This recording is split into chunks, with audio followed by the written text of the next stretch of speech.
3, 2, 1, go. Hey there, everybody. This is a fan with too much time, and I really hope you guys liked that last one because I did work on it quite a bit. You know, sometimes you just get a little bit of writer's block, and you have to go over a concept a few times before you can really get it out, which is why this one took longer than it normally does. But that aside, before I forget, because as you know, these are kind of unscripted, so let me just put this here in the front. Go ahead and vote in the comments section what you want 1313's fate to be. 1313 might be one of those lucky Kriegers that lives a very long time. Or he might be one of those lucky Kriegers that dies very quickly. I want him to have his cake and eat it. So what I'm saying is that he must live for a very long time, and when he does die, let it be a very quick death. You know, so quick that he won't even realize he's dead. He'll only notice it when he's in the warp. Yeah. It's all lucky, according to who you ask. So go ahead and vote and help me decide, or at least, you know, we can make this a bit collaborative. So get in here and help me decide if he should live or die. And go ahead and throw in your suggestions too as to how you think they should happen. No promises, no commitments either way with any of it, but I'm definitely reading every single comment you guys put. And like I told you before, any characters that I make up have substantially less plot armor than any characters that exist in the lore already, so you already know that spiel and how that works. Aside from that, this will be the second to last installment in this whole Lazarus Rising, I guess you could call it a little mini-series aside from the actual series, or aside, or special. So yes, the Lazarus special is almost done. The next episode, which currently is named Vini Vidi Vici, is going to release next week, hopefully. And that will go ahead and conclude that. And so just one more installment to go. And in that one, we will see the fate of Lazarus, the fate of 65, the fate of course, 1313 and his squad of Cadians.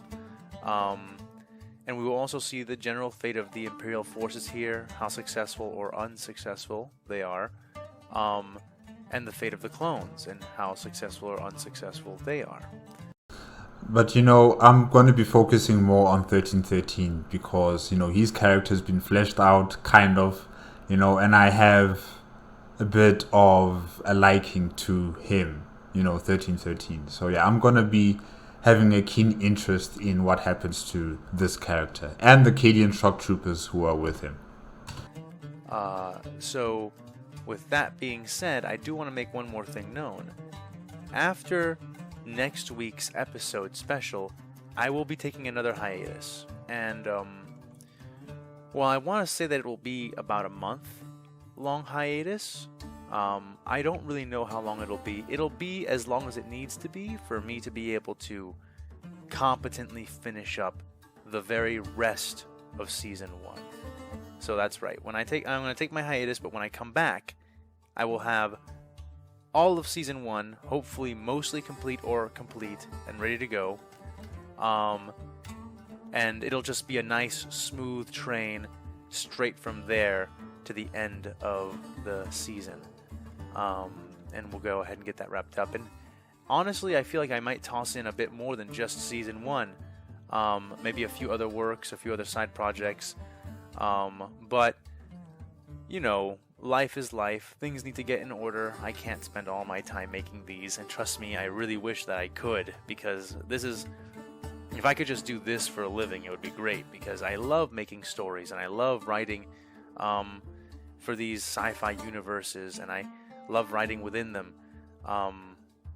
And I hope that your channel continues to grow, continues to be successful, and then it will become something that, you know, you can do for the rest of your days, for how long you want to continue with YouTube and, creating stories and, making a living off of it. So, yeah, hopefully it will succeed even more than as it is right now. It basically is what I would do if I got to choose, what I get to do. But that aside, just know that there will be a hiatus, and that when I come back, you will get all the rest of Season 1. Yes, that includes the turnout with the squad in the Chimera, the turnout with Shakti, and the Sister of Battle. And the Librarian with Obi-Wan Kenobi and the Jedi Knights. Yes, that's the one I'm looking forward to. The result of Quinlan Voss and his army of Jedi attacking the bunker. The result of Aayla Secura attacking the temple with her army of clones. The result of Anakin and his exploits on the ship. Ahsoka and her battle with the Electro Priest, as well as, yes, the conclusion of the Librarian battle. Well, of course, the meat of it, and then the conclusion. That's going to be the wonderful thing, is that the reason the hiatus is a bit long is because it's going to be a lot of episodes that I'm going to be producing here. And honestly, at this point, I've stopped trying to give myself an episode count because I am a big proponent of killing your darlings, but I'm also a big proponent of doing things right. And sometimes it's not worth it to rush or to cut things out. A story should take its time, but I'm not saying that it should be extremely, extremely long, but it should take its time. The time it takes to tell that story correctly, that's the time it should take. And trying to pin down if it's going to be a 10 episode or 15 episode or 20 episode season is just, it's not worth the effort or the commitment, because it's not a very powerful commitment. After all, like I've told you guys from the very beginning of when I started having these talks, my main priority when I write these is the narrative, is the story, is telling a good story.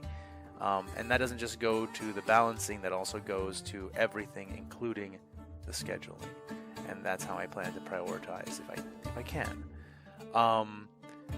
So all that aside, I also got a few comments from you guys asking for a bit of a Q&A. And while I'm not prepared to do a whole Q&A right this moment, I will do 3 questions. 3 of the questions I see popping up probably most often, though I'm not counting or anything, just me noticing. Yeah, I'll just go through those real quick, just off the top of my head. I've noticed that some of you are concerned with more Warhammer factions appearing in Star Wars, and I hear you, because the idea is supposed to be that it's Warhammer versus Star Wars, not Warhammer factions versus each other using Star Wars as the battleground, which is what it will quickly turn into if I begin to involve all of the major factions in their major capacities. I mean, yeah, I don't think I'm ready for something like that. I'm focused mainly with the Imperium of Man versus the Galactic Republic and the Confederacy. Adding other factions like maybe the Orcs or the Eldar or the Tyranids or the Necrontyr, I don't know if it's going to be cool. I don't know. But if he has added them in, like in later episodes, then so be it. And hopefully I will enjoy it. But so far, I like the fact that it's the Imperium of Man versus the Galactic Republic and Confederacy. Their power levels are not too different, if I can say that, between the two factions. Because if it was the Necrontyr, it would just be crazy.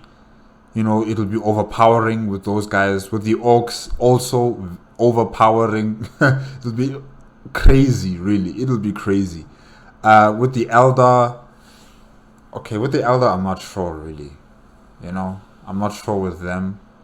Um, and with the Tau would join the Galactic Republic. They won't fight against the Galactic Republic. They'll be fighting with the Galactic Republic against the Imperium of Man. So yeah, I think it's fine if the only faction from the Warhammer 40K universe is the Imperium of Man that's here. Yeah, that's just me. You can already see that I only brought in Battlefleet Zektek from a sector that I made up, because it's not a very powerful fleet compared to like Battlefleet Gothic or Battlefleet Solar or Battlefleet Pacificus. It's a pretty powerful fleet. It is a legitimate battle fleet, but it's an aging battle fleet. It's weighed down by a ton of civilians. The forces that have been brought in, it's not the whole Imperium. I'm about to go on a ramble. What I'm trying to say is that Battlefleet Zektek and the subsector it has evacuated into the Star Wars universe is far from even an entire sector, much less the whole of the 40K universe coming here. I've heard some of you say that you want Primarchs to come in. I don't think I'm going to be involving the Primarchs in this crossover. No, they're gonna make it too easy for the Imperium of Man. No, those guys are like demigods or something. So, look, if he did add them in, then okay. But personally, I would not, advocate for something like that to put in Primarchs now. At least not for a very long time, because I need to be fair, and I'm also trying to tell a good story. If I bring the Primarchs into this universe, they will unmake Star Wars in moments. They will also unmake Warhammer in moments. And you might wonder, wait, what do you mean by that? What I mean by that is at the very moment that the Lion, or Rabute Gilliman, or Dorn, or any of the Loyalist Primarchs with see, the thing is that none of them are actually stupid. Like, even Leman Russ, who is much more given over to battle and to being a barbarian, basically, he's not actually dumb or anything. He's really super intelligent. They all are, just to varying degrees of super intelligence, but they all have a degree of it. And the Primarchs tend to be, the Loyalist Primarchs nowadays, after all of the Horus Heresy, they tend to be extremely self-sacrificial. They want what's best for the Imperium. And they're extremely intelligent and very observant and have incredibly powerful senses. It will take them seconds to figure out what the Star Wars universe is and how they should use it. And with their authority, they would be able to do that. Let's say that Orion gets it into his head that the Star Wars universe is benign, that there's no reason to kill all the Twi'leks, there's no reason to murder all the Todarians, there's no reason to purge all the Jedi, and that that they could even join up with the Republic and it'd be pretty easy. Even joining up with the Empire would be pretty easy because they're so strong they can hold their borders and it's just not smart to attack. Let's say he comes to this conclusion for whatever reason. He's powerfully in this mindset. Orion can't make it happen. I mean, even if he gets his coalition together, he can't make it happen. It's just not how most of the leaders within that faction would allow things to happen. It would be madness. They'd accuse him of heresy, of having a mind corruption. They might even believe 100% that he believes 100% that what he's saying is true, and that still will not be safe. Anyone who knows Warhammer will know that. Like, the Primarchs would just undo everything because it's who they are. They're at that station, that powerful station of authority, and they are Primarchs, the closest things to the Emperor of mankind. So yeah, it just would be too easy for the Imperium of Man. So, with something like this, where there are no Primarchs, there are no other factions, it's just them, it creates that narrative. It creates that story, of the difficulties, the political meanderings that need to be done, for society to continue in Battlefleet ZecTech, So if you bring a Primarch in there, he will have the answers in a split second, and then what? How is the story going to progress in an entertaining manner, That doesn't apply to the Primarchs. That's the problem. It applies a little bit to the Primarchs, but not here. Not in this universe. Not when things have been cut off. I mean, Robute Guilliman is made to keep the Ecclesiarchy and the Inquisition around in its current status because of the power of those organizations and what dismantling them or even attempting or even suggesting that kind of thing would mean. But not in the Star Wars universe. In the Star Wars universe, there aren't threats that are so bad that he can't just decide to declare war on the Ecclesiarchy and on the culture of ignorance within the Imperium and defeat it. Any one of them. Any of them. Frankly, it would be extremely easy for them to find a niche in the Star Wars universe where people will just leave them alone. Like, really, just leave them alone. Palpatine wants no part of that, at least not until he's ready to have a part of that. And frankly, by the time Palpatine or anybody gets an armada or a super weapon together that could threaten the Warhammer people, if there are Primarchs in that universe, they will have foreseen that. It will be very easy for them, seeing how the technological development in Star Wars works, to foresee that. And it only takes one squad of Space Marines going to a command center in the Death Star to disable it, Well, first they have to search for the command center. I mean, the Death Star is a huge, mini moon station. So, yeah, finding the head of operations is not going to be easy, I think. And it doesn't even take that much, because honestly, they'd probably...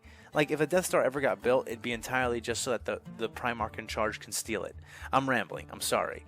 The point is just this. Just imagine a Primarch with a Death Star. Crazy. The Primarchs are maybe the most overpowered thing in this entire universe. And here's part of the reason why. And this will be the last thing I say on the Primarchs, and before I expound upon how I plan to do this a bit more. The Primarchs... so powerful, so smart, all this crazy stuff. You have to understand this.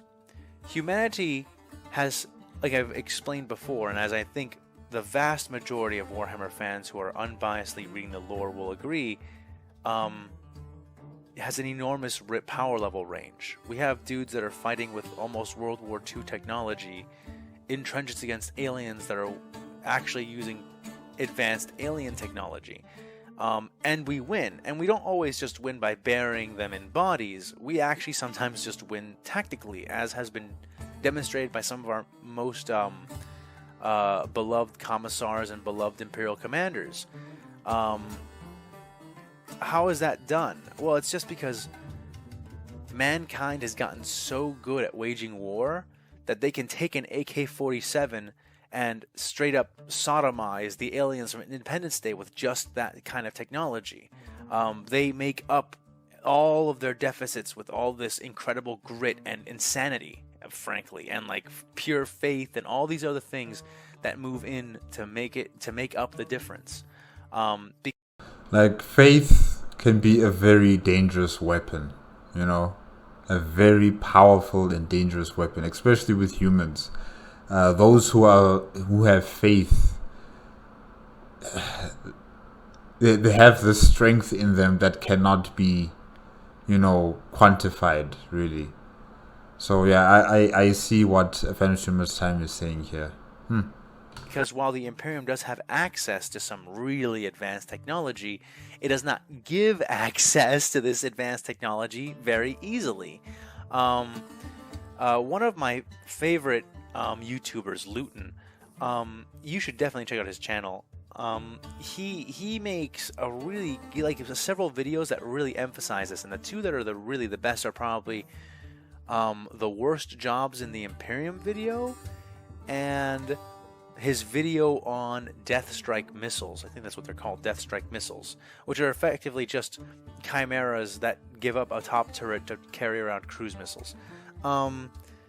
It is a cruise missile even with an advanced warhead, those things are not very technologically advanced, but they're very reliable the way the Imperium uses them. The problem is that they're just so hard to freaking deploy, and they're just freaking cruise missiles with some really nasty warheads.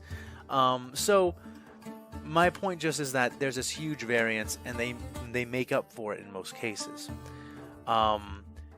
You put Primarchs in that, and you have to understand the Primarchs are part of what make that work. Like a Primarch can take a tribe of stick-wielding humans and give him 3 hours with them, and he can probably have them competently fighting against like Eldar who aren't being led by some heroic special Eldar. That's how insane we're talking about, like the making up of things is. So that's why we can't have Primarchs here. They're just, in every way, they're too much, and they would change the Imperium. That's the other thing, is they wouldn't just dominate the Star Wars universe, they would just straight up adapt into it, because they don't want to be in their own universe. They're trying to fix it. That's what all the Primarchs are trying to do. And I don't think it would be different in a huge way with Jagatai and with Leman Russ. They would both still aim that way, even if they do it in a bit of a more war-y way. They would quickly settle into, wow, nice universe you got here. And it looks like we can all share it too, because frankly, our technology takes us to planets that your technology can't take you to, because you're impeded by gravity wells and we're not. Like, so that's the last thing I say on the Primarchs. But what about the other factions? Well, there's a bit more wiggle room there, but yes, I will have to introduce them at best one by one, and most likely I will have to exclude some or introduce them in very limited capacity. However, the Star Wars universe is nearly more equipped to kill the Warhammer universe threats than the Imperium is. Because the Imperium is just really good at waging war and just destruction and fighting. But a lot of these threats aren't threats that you can beat that way. You can't beat chaos that way. You can't. We know you can't. You can fight it off and survive it that way, but you can't defeat it that way. You can't defeat the Tyranids that way. You can stave them off and even destroy some of their hive tendrils, but we've seen what the projected size of that freaking surrounding fleet is. You're not gonna kill that many Tyranids. It's just not. It's not going to be possible. You can kill your way through a gene stealer cult, but that's not the best way of doing things. In part because they're hidden, and it's hard to find them and attack them. That's like the biggest thing that protects them until they're ready to rise up and destroy the planet. So I guess maybe like the innovation of technology in the Star Wars universe can help in defeating these types of creatures, these types of factions. And yeah, I also agree with that. In terms of if it is technology, I'm not sure if that's what he's trying to say, like the technological development of the Star Wars universe. Yeah. And there's a bunch others that are like that. But you know what could beat them? Science could beat them. Science could beat them. And that's what Star Wars has in ridiculous plenitudes. Now, Star Wars has an extremely decentralized scientific system, and the scientific system takes a hit when the Empire takes over, where the innovations are basically very, very one-dimensional and being controlled by a very, very narrow view. That of Moff Tarkin mostly, and the people underneath him and the projects he gives funding to.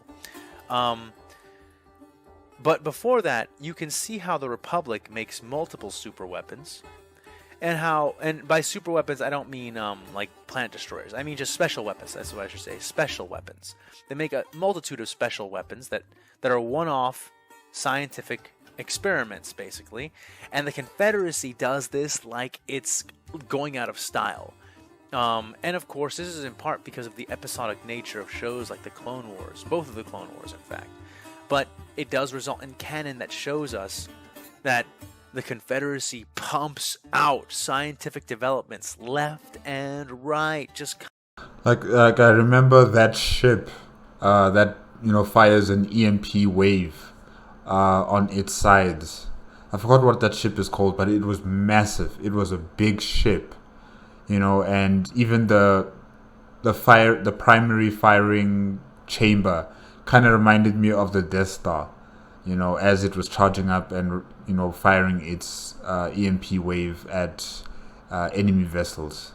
So yeah, the Confederacy, they're churning out technology, different types of technology, as fast, or maybe even faster than the Galactic Republic. Yeah. Constantly, we've got ancient things like the Harvester. We've got new things like the Blue Shadow virus and those warheads that weaken metal. And what else? There's so many of them, like the Defoliator. The Confederacy is constantly pumping out these one-shot special weapons. Not even all of them are named. Like in the 2003 Gendry Tarkovsky show, we see Kit Fisto attacking some Quarians on what I think is Mon Cala, and the Quarians deploy an enormous walking underwater sonic cannon that uses the medium of water to create balls of sonic energy that can blow holes out of like Star Destroyers or some shit. Like, it's really, really powerful stuff. We don't ever see those weapons redeployed, and that thing is never named. That is ostensibly a one-off war machine that was developed as a special weapon by the Confederacy. Now, is it kind of dumb that the Confederacy never mass produces any of these things? Yeah. And honestly, they do try sometimes. Whenever they're stated to be trying to do that, the Jedi always destroy the information and the factory and usually capture or kill the scientist in charge. So I guess that explains that, and the Confederacy just eventually is like, just make a bunch of them. If they work and you get them back to base, that'll be a miracle.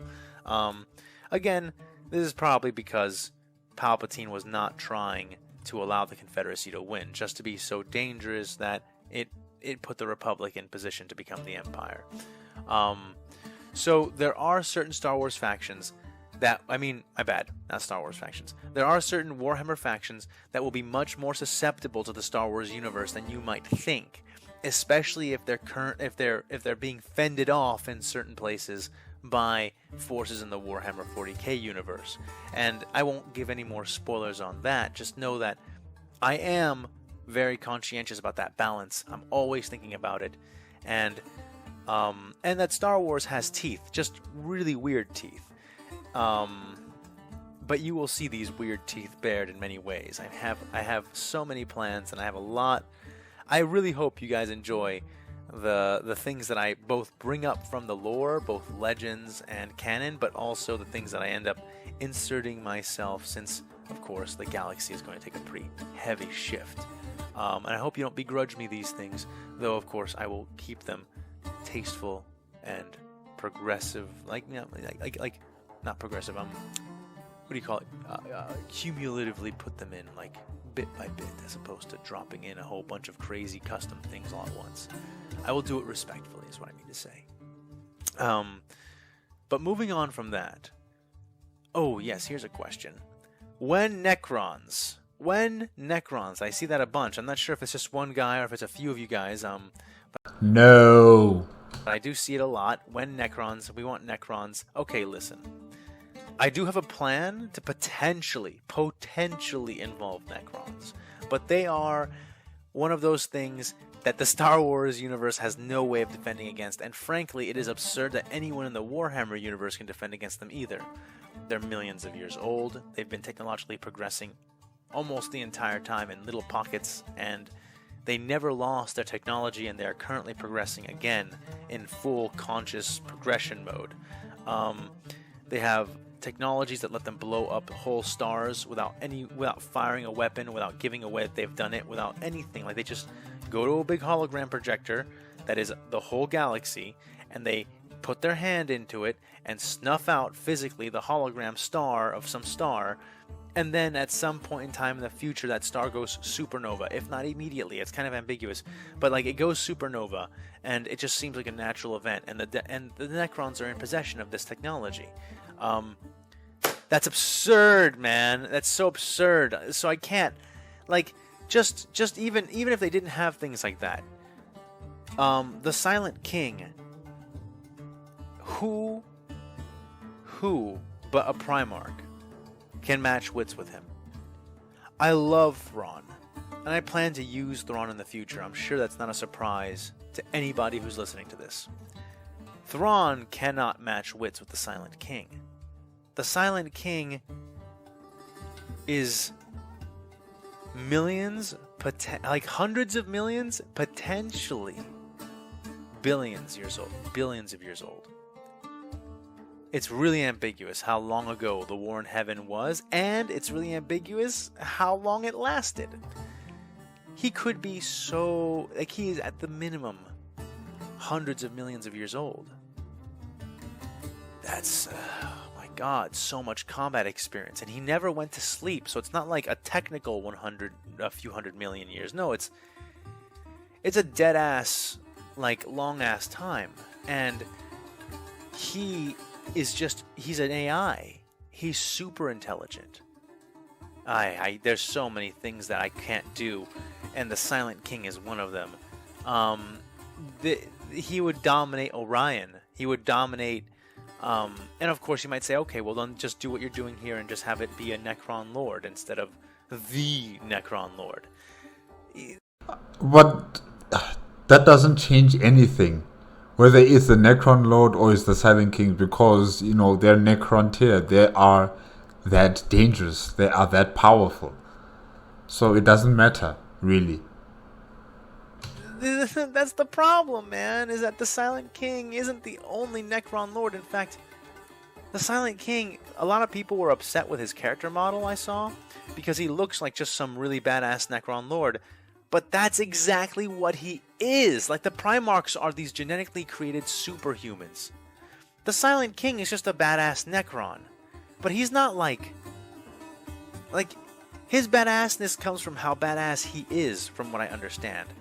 He has access to the best Necron technology, so there's that, and he augments himself with it, sure. But he's like Belisarius Cawl, you know? He's a normal-ass dude who has upgraded himself, but he is not,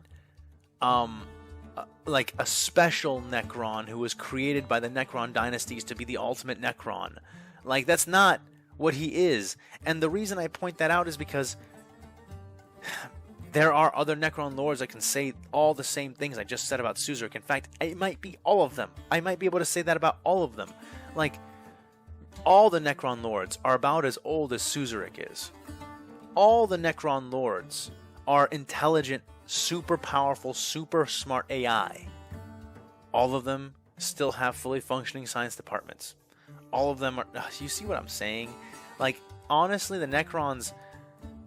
they're the only reason... Like, I get the impression when I read about them in the lore, for the most part, that they only suffer really tertiary losses to the rest of the galaxy. Their regeneration, their undeath, and their general uncaring for losses and stuff like that make it so that while the younger races kind of feel like they're getting a leg up on the Necrons, ooh, we blew up a tomb world, ooh, we did this, and it really doesn't matter to them. They don't care for the most part. And for the most part, we can't do very much against them. Now, there are exceptions to this that are very powerful exceptions, like the destruction of the world engine, but...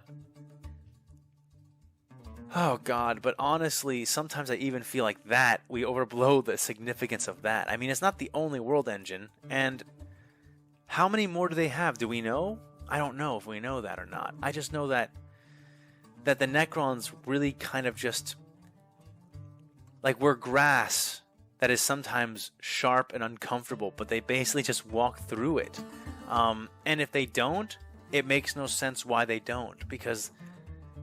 Even the Eldari who are about as old as the Necrons, as a society. See, the crazy part is that there's no Eldar who are as old as the Necron that are still around. But that aside, their culture is that old. But their culture has collapsed, regressed. The Necron culture has not. The Necron technology has not. The Eldari have. The Craftworld Eldar have technologies from the Old Empire they won't even touch for fear of how it will corrupt them or tempt them or pull them away from the paths of the Eldar. And the Dark Eldar have all this technology, and half of it, or much more than half of it, they can't even freaking use right because they don't have access to their psychic powers anymore. even with the rise of the Ynnari, they have to make up for a lot of lost time that they're not going to make up for. I'm sorry, it's not going to happen, man. The Necron never got less deadly, and now they're getting more deadly. This is just fucking crazy. So no, the Necrons, I do have a plan that might involve them, but know that it won't be the Necrons as you know them in Warhammer 40K. Honestly, I don't even feel like going into this because it's almost like making a commitment for something that has an 80% chance of not happening. Because I'm with that 80% chance. You know, I'll be rooting for that 80% chance of it not making it there. Because like I said, these other factions, they would just simply overpower, the Star Wars faction as well as in the Imperium of Man. So I would rather have it just being a slugfest between the Imperium of Man and the Galactic Republic. again, I don't even want to overpack the universe with too many foes, and of the foes I would exclude, Necrons are pretty high on the list because they're too dominant. They're too powerful. So Necron players and Necron fans, take this as a compliment. You're too strong for this contest. Maybe if it were just the Necrons invading the Star Wars universe and nobody else, I could play around with that. Even that feels absurd. See, that's the sad Like, it would be terrible. It would be terrible. part is I'm thinking about it and like, but the Necrons aren't dumb. The Necrons don't do misunderstandings. The Necrons don't care if you hyperspace ram their ship.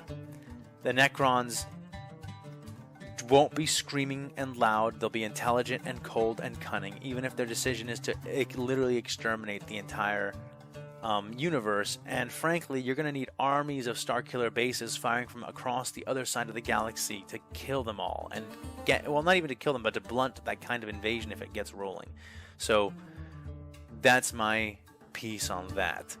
All my ramblings and whatnot when it comes to when Necrons. So the final answer, when Necrons, probably never.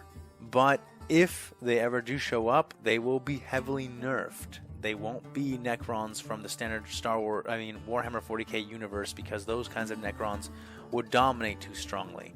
The one exception would be like if Star Wars, if like the Star Wars universe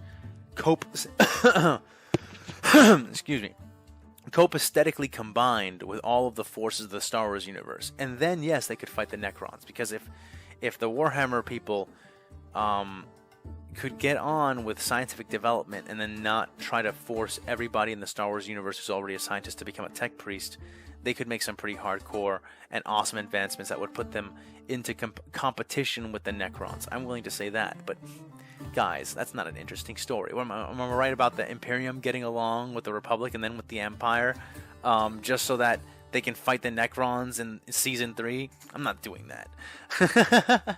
If things spin out to where they can be done that way, that can happen copaesthetically and without it seeming like it breaks the narrative, then it will be done. Everything for the narrative. But as it stands, those are my thoughts. Moving on. Social media presence. I see a lot of you guys asking about my social media presence, and this is what I will say about that. I generally don't social media. YouTube is the most social media that I generally consume, and I'm not just saying that because I have a channel. I consume a lot of YouTube videos. Same here. a lot. And I also focus on Twitter. I have other social media accounts like Reddit and Instagram. I do have those, but I don't use them much. You know, the Reddit one, I opened it recently, but I haven't really been focusing on it. It's just there. It's just there for show. I'm usually on Twitter and YouTube. That's it. Just these two. You know, YouTube for the videos, Twitter for the funny stuff. Yeah, especially when it's centered around my country in particular. That's what I usually use Twitter for. Yes, that, and sometimes if I'm discussing television shows like House of the Dragon, yeah. But the other ones, they're just there for show, honestly, guys. The main ones, YouTube and Twitter. I love YouTube. YouTube is great. I don't like YouTube's comment section so much, but I definitely love YouTube as a social media site, and I like the idea of these sharing videos and all this. It's probably one of the best things, honestly. YouTube is one of the best social media sites. It is very constructive compared to how a lot of these are. I have a personal Twitter that I use to look at other people's Twitters. I'm not gonna give that away right now, but I don't even use it that much either. So I'm not very active. I'm not active on Twitter. I can't even say that I'm not very active. I'm not active on Twitter. I have it. I don't use it. Facebook, no, it's terrible. And if you're on Facebook, I tentatively encourage you to consider leaving it. It has done a lot of damage, and it's more and more, like the more and more we look into it, the more and more it appears that the social component of our human minds is very badly abused by Facebook, and by TikTok. TikTok and Facebook. I don't use these apps. I used to use Facebook when I was in high school, but then that's when it ended. After high school, I dropped it off, and I continued on with Twitter actually, and TikTok. It's been some years back now, like 2 or 3 years back, when I started using TikTok, and it was extremely addictive. It took me time to, bring myself to delete the app and never download it again. Yeah, so it's very addictive. It's very dangerous to the mind, and yeah, I just don't use it anymore. YouTube for life. getting more and more abused. There is a documentary called The Social Network, but honestly, I haven't even watched it. It's just been recommended to me a lot.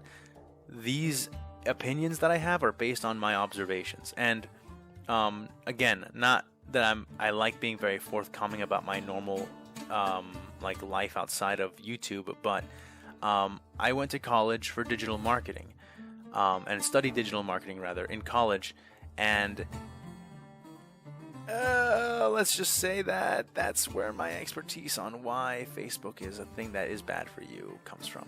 So I don't do Facebook. I have an amino, but I don't really... Never heard of it. Amino. Nope. I don't really use it that much either. I also have a Reddit, as a lot of you have discovered. And I do kind of use Reddit a bit more, because Reddit is a great way of looking and finding at new content, and sometimes when you're looking at content, you can't help but post comments. But Reddit is, it's kind of, Reddit has been a very mean place to me. There's actually been 2 times in my life where I have, been very close to just dropping the Warhammer community entirely, just because of experiences on Reddit. And by the way, this is not a diss to the Warhammer community, because it's kind of like how you can get a million compliments and the one negative comment will really hurt you in a way that it really disproportionate to like how much positivity you get. And I'll say this, I heard this from a lot of creators before I ever created anything, and I kind of absorbed the knowledge intellectually, like, okay, I get it, that people feel bad when you diss them. But I had no idea how powerful that was. Like, even in this series, and by the way, don't go bullying people in my comment section, and know that I will go ahead and moderate that. If people start cursing or being disrespectful to each other, I will censor that. I'm not big into censorship, but I am also really big into like the purpose of things and having a culture of respect. And we are here to have fun and enjoy our leisure. That is what this channel is for, and I don't intend to break that purpose often. If I ever break that purpose, it is for things that are extremely personally important, to the point that I need to use my platform to make a statement. And I don't intend to do that unless I'm forced to do that. I really would rather that never have to happen ever. This is for the love of the work. It's for the love of these universes. It's for the love of the things that bring us together. And I'd like to get as few things between that as possible. And in my comment section, I will have more or less zero tolerance for people being disrespectful. If you want to disagree with each other or with me, that's totally fine.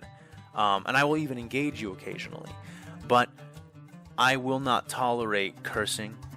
I will not tolerate trolling. I will not tolerate flaming. Please don't make me remove your comment. I've already had to do it to a few people. Be freaking nice. I'm not a GW executive or a person who's in any way authoritative on this lore. If you see something you don't like, please try not to get upset about it, and please try not to call me or anybody who is in my comment section nasty things. And I encourage you to do this. Make something and put it online just so that you can experience the weird chemical effect of seeing what harsh feedback does. Because it's like a thing that you can't control. You see this harsh feedback, and it's like being struck. It hurts to read it. It hurts me. It hurts me. It hurts other people. This is why words really do hurt. Like, they don't kill, but words are the way that you can punch somebody without risking killing them, and you can make them feel pain, real pain, over and over again, just by saying things, just by words have power. Typing things. I don't tolerate that here. We're not trying to be driven apart here. So let's try to keep that nice and courteous in the comment sections. I'm sorry, just got totally off of a ramble right there. Trying to talk about my social media presences. For the most part, I think that social media is kind of damaging. And the reason it's damaging isn't actually, like, Facebook is one thing, because Facebook, we have Mark Zuckerberg, who is not running that company very well, in my opinion, and I will leave that at that. I think it has run its course. Facebook, I think it has run its course. I don't think it can go anywhere else, to find its growth. It has run its course. Young people are not really taking up to Facebook. They are going mainly for TikTok.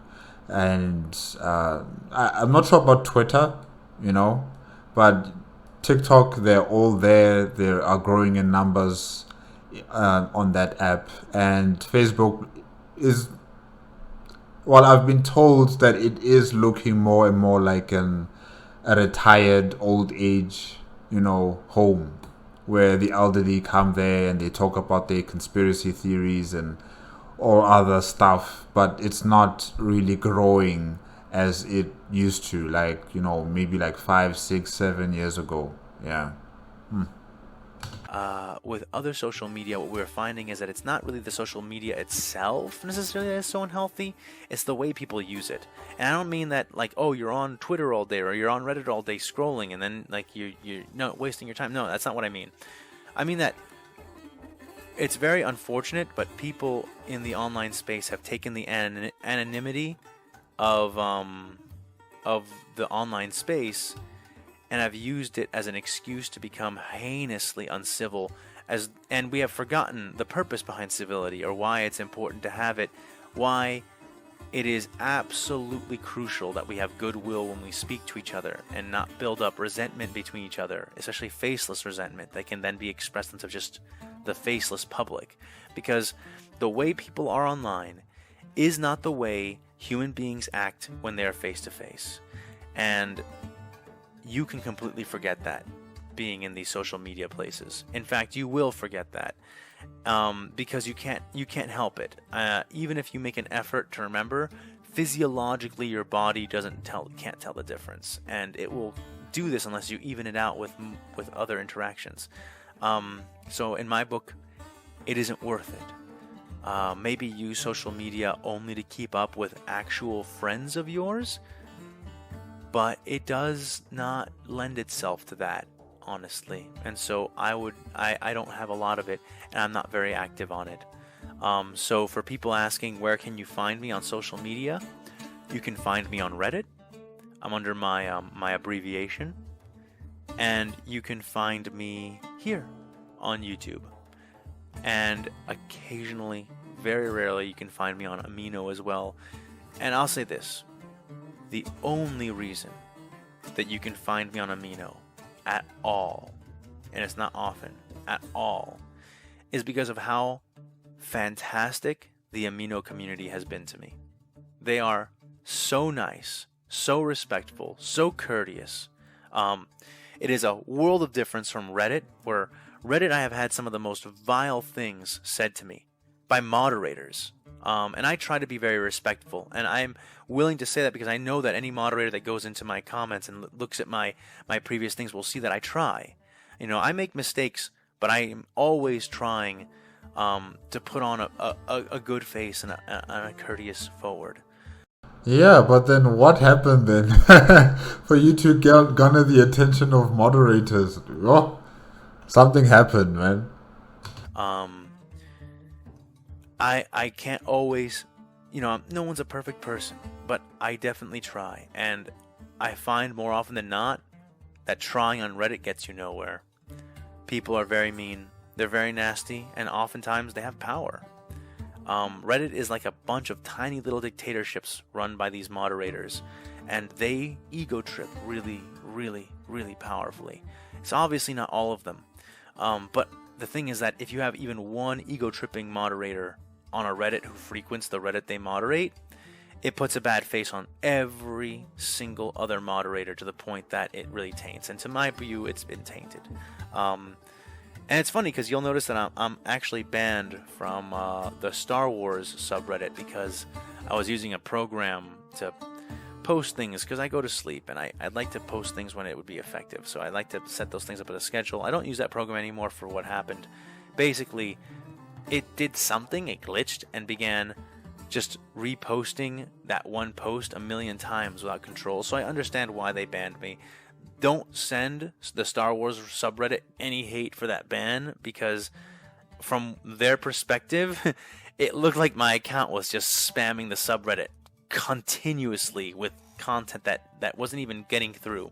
I do wish they would respond to me, and I wish they would reconsider, because again, I've dropped the use of that program ever since that one incident. And I think that I do contribute a lot of content, and that I'm not a bad user of things. Like I try to be respectful with people. So but it's not, I say that to say that it's not like you can go and see that my thing is banned from a bunch of places. It's not that I'm banned from a bunch of places. It's just that my interactions on Reddit have been extremely uncomfortable many times. It may not even be most times, but it's enough times that every time I comment, I ask myself, is it worth it? Is it worth it? You know? So I don't really do social media a lot. If you reach out to me here, or you reach out to me on Reddit, know this too. I'm kind of shy. It can be a bit nerve-wracking for me to work up, and it sounds really dumb because I'm the guy who posts every week videos where I'm just talking for like an hour or more. That being said, live interaction with other people, especially if they're fans of like my work, I'm shy. I can't say it any other way. You know, it's not that I'm afraid necessarily. It does require a particular kind of courage from me to respond to people and to engage, and it is very draining for me. So if you ask me questions on Reddit and you see that I don't get back to you that day, or it's taking me a while to get back to you, I'm not avoiding you. I'm probably just feeling pretty weak. You know, I'm not in my strength. I'm not finding myself when I'm confronting those messages in a place where I can respond to them. I ask that you be, you know, understanding and forgiving with that, because it is the case that I'm not a social media person, and therefore I'm not very active on those things. I will try to be, though, and you do see that I am very active in my comments. I do like to do that.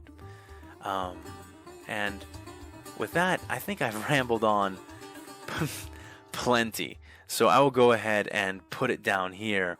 Oh, real quick, and I can't believe I almost forgot this. Before I go, thanks again for 1,000 subscribers.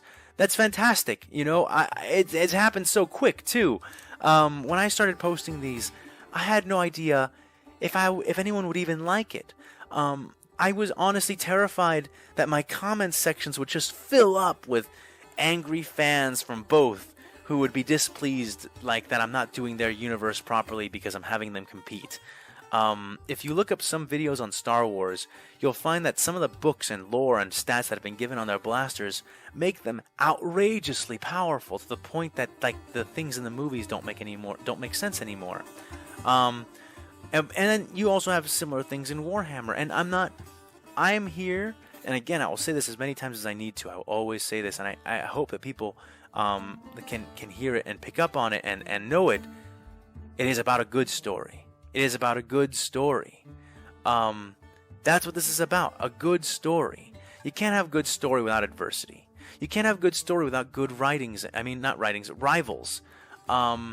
So, you know, when you're looking at the Clone Troopers, think the 2003 series, okay? Think that. That's a fantastic way to think of where and how the expertise and skill level of the Clone Troopers is going to be at. It's going to be at the 2003 level, and take the personality from the later Clone Wars TV show, where we have Rex and Echo and all the other clones of the Bad Batch and everybody there. That's just fantastic characters.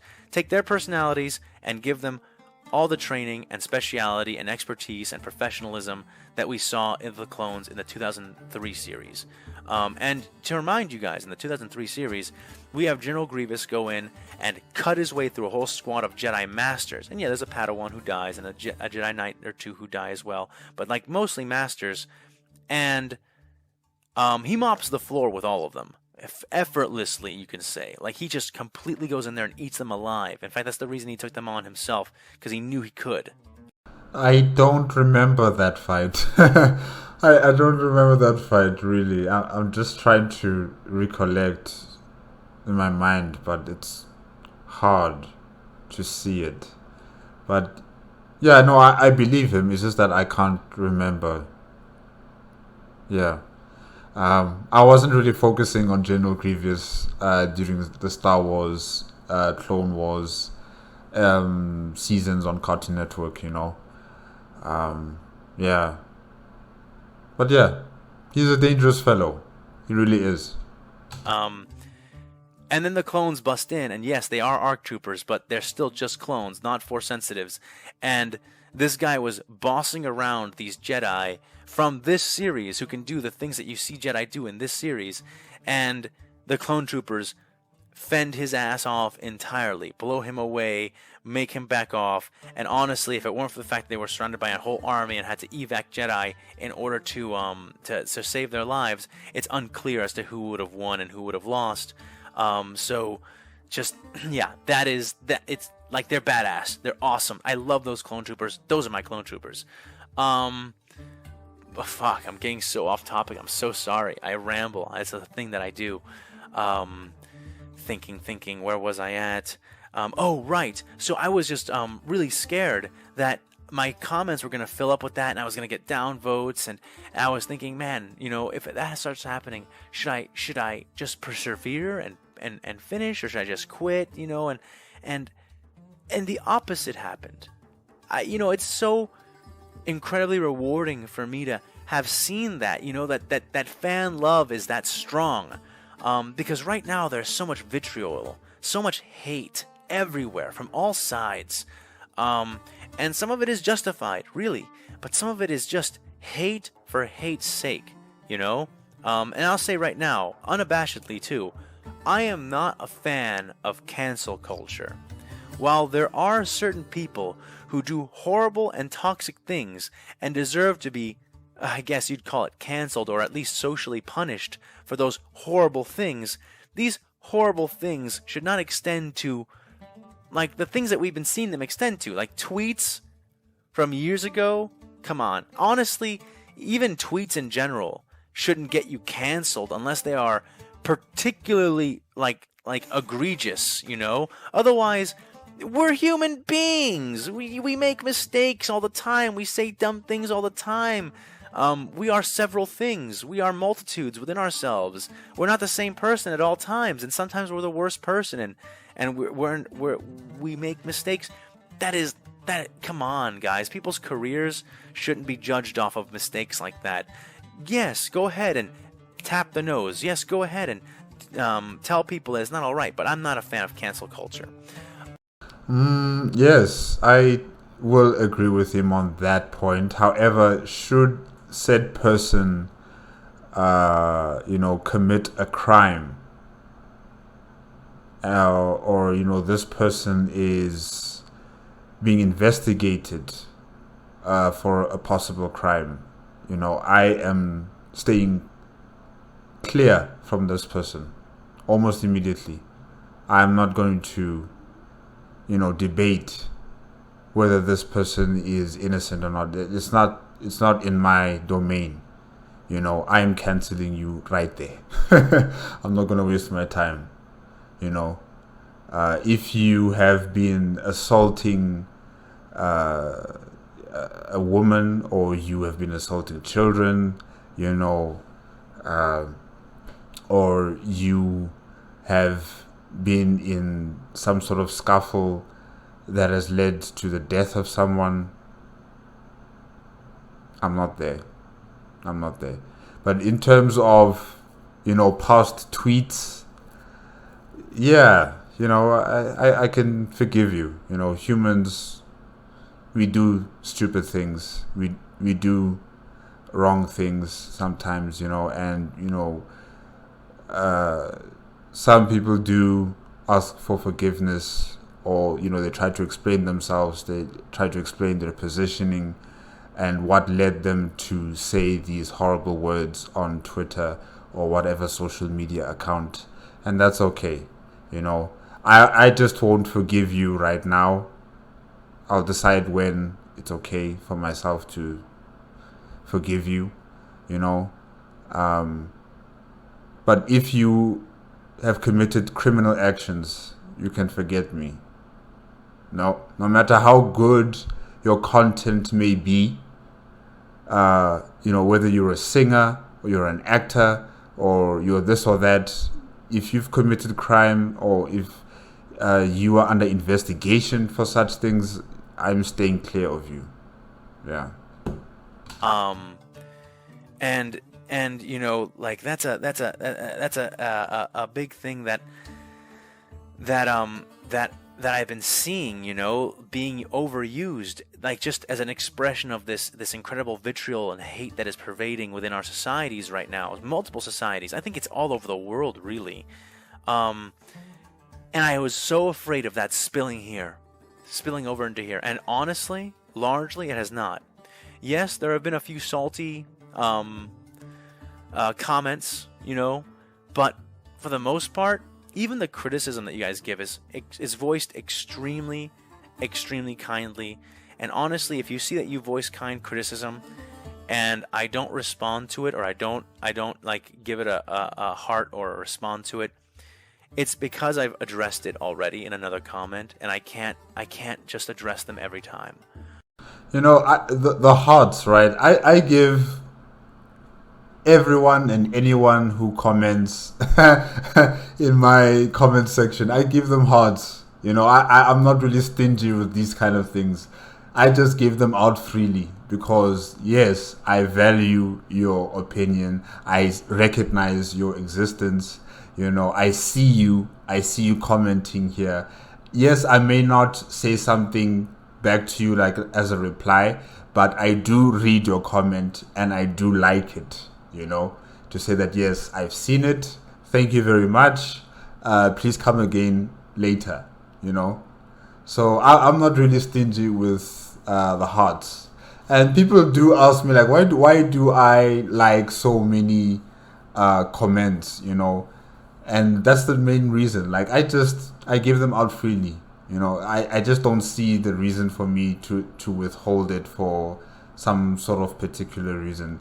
Whether the comment is, you know, complimentary or it's, you know, someone who's trying to advise me on something, or, you know, they disagree, then yes, still, I will recognize it and say, okay, thank you very much for the comment. And then I'll give them my reply to the comment. And yeah, that's just the way I've decided that I'm gonna, you know, conduct my channel in terms of people giving me comments, you know. So if I don't like your comment, right, it means either you are saying something that is just unrelated to the video, completely unrelated to the video, or it's gibberish of some sort, maybe like a fake account, I'm not sure. Or maybe the notifications on the YouTube studio are not, you know, registering your comment. And then I'll have to go on the computer, on the YouTube studio on the computer, just to properly check, you know, if I've missed any comments. Then I will come to them and also give them a heart. Yeah. So I just give them out to everybody. I understand that some people think that I undersell the Imperial Guard a bit. Trust me, I don't. There's a context to everything here. I'm fully aware of how badass the Imperial Guard is. I'm fully aware of the fact that they do what Space Marines do while not being Space Marines. And that there are incredibly competent commanders within the Guard. I'm also aware of the fact that in Gaunt's first book, he gets sent to his death for no good reason by a man who barely knows him just because the guy he knows doesn't like him, and that's all based off of the command structure. So just, I would ask that you keep that in mind, and also that you understand that again, it's all for the narrative. Suspend your disbelief. When I have the heads of the military cut off, that leads to bad decision making. Bad decision making leads to Lazarus making a really bad suicidal charge. Suicidal charges are not uncommon enough in the Imperium to be stopped just because they're happening. And I'm not going to go into that whole thing here.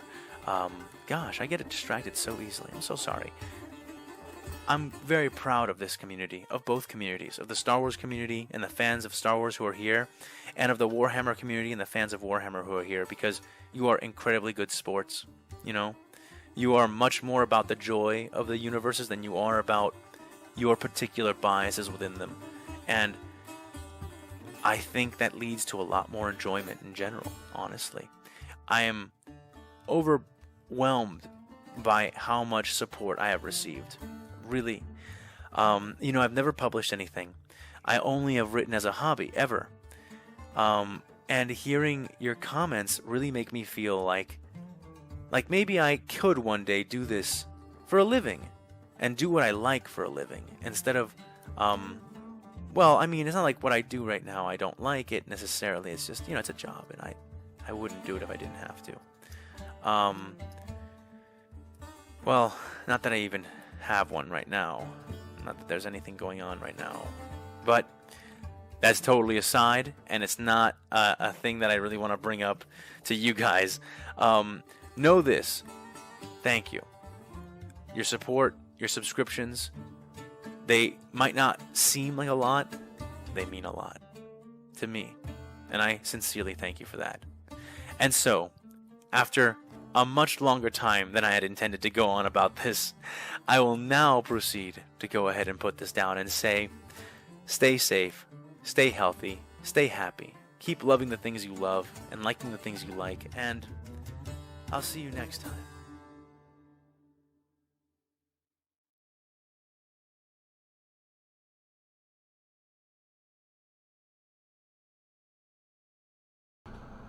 Okay, guys, that was AFanWithTooMuchTime talking to us after the Star Wars versus Warhammer 40K special Lucky 1313.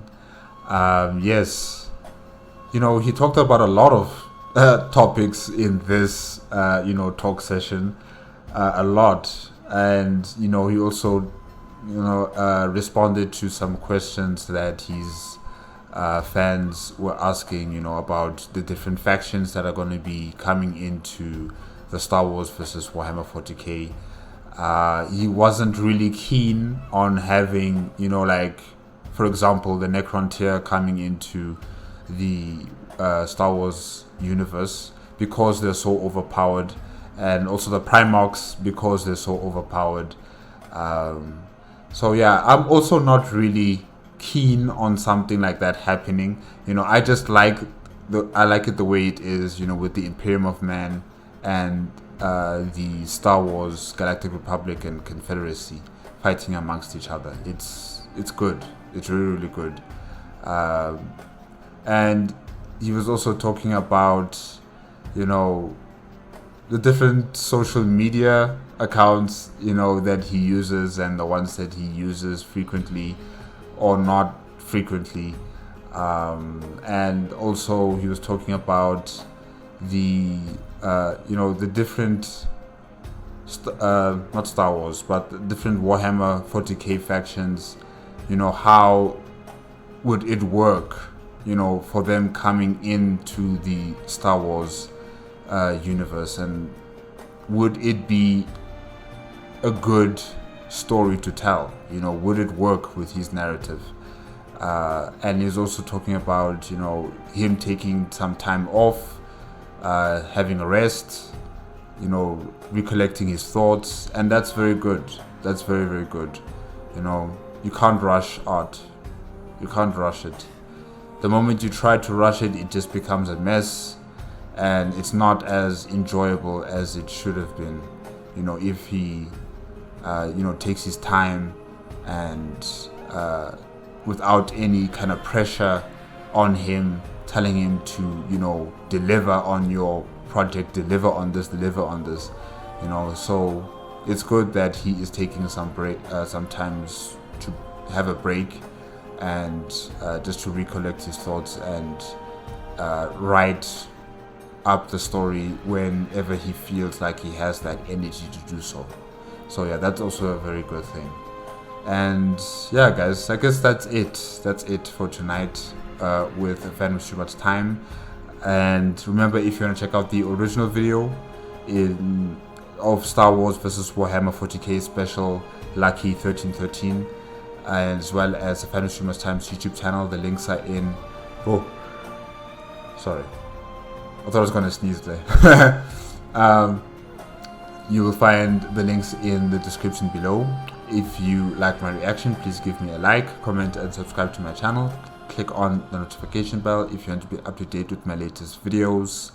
And also, thank you guys for keep up supporting AFanWithTooMuchTime and his YouTube channel. Achieving 1K subscribers. I know now it's even more than what it was, before. But yes, thank you very much for supporting such an amazing person who has created such an amazing YouTube channel. Definitely, it's good. Where was I? Oh yes, see you next week. Yeah. Okay, good night. Good night.